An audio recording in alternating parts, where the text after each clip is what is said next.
stretching anything or, trying to repeat shots. plug a hole or repeat shots. Yeah. And that's a real testament to Julianne as an editor. Wow. And yeah. Mm-hmm. Yeah. I mean, I think that's, again, the archival quality. It's really important that this film exists because it's like a one-stop shop, right? We get to see all the archivals. We could hear their story. And I think that's really important. My last question to you is, what's next? Yeah. What's next?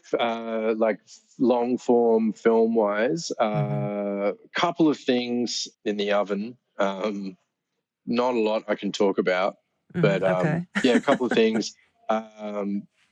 Sorry, that's a really boring answer to that question. We're in this like world of oversharing, so it's kind of good when it's like I can't talk about it. It's like okay, yeah, and also like they're probably just not at a point where I can talk about it yet. But this sort of within the Girls Can't Surf world, just really excited for the film to come out in the US and also to, try and get a statue of Pauline put up. What's its next trajectory other than Tribeca? Are there other film festivals or are there screenings already planned? It's playing the Florida Surf Film Festival. Okay, great. At a similar time to Tribeca. Do you know if the New York Women's Surf Film Festival is...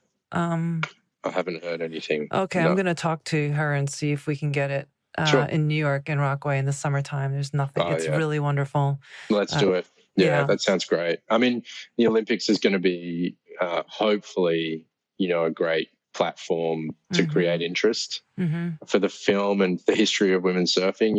I really hope that Steph and Carissa and so forth become, famous out of it all, and that leads to something. Yeah. But I think the word of mouth of this film will really give it its legs. I really think it's gonna blaze. Really, it's just great. Amazing. Thank you.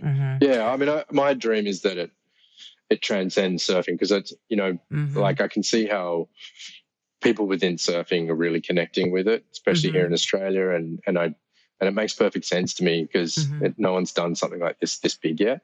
But I really hope that people that don't surf connect with it. I think so. Yeah. I think about like Momentum Generation that showed on HBO, and it was, a lot of sports documentaries do really well outside of that sport. And because it's those human struggle stories, all the obstacles, and despite that, what they're able to kind of do to overcome, the idea of community. And then also it's always fun looking at the specificities of each sport. I mean, watching Last Dance was amazing, like people who knew nothing about that Chicago Bulls story or anything about basketball. It's just like an incredible story of all of their background stories and how they came together. And I do feel like this film has all those elements of storytelling. And I think that's what will transcend the sport and people who surf as its audience. So thank you so much, Chris. Thank you so much for sharing your stories with us about the film. And please, if you're ever in New York, holler and let us know you're there. And we will be rooting for this film to continue on and grow and do great things out in the world. Thank you so much. Thank you. It was a pleasure to talk to you.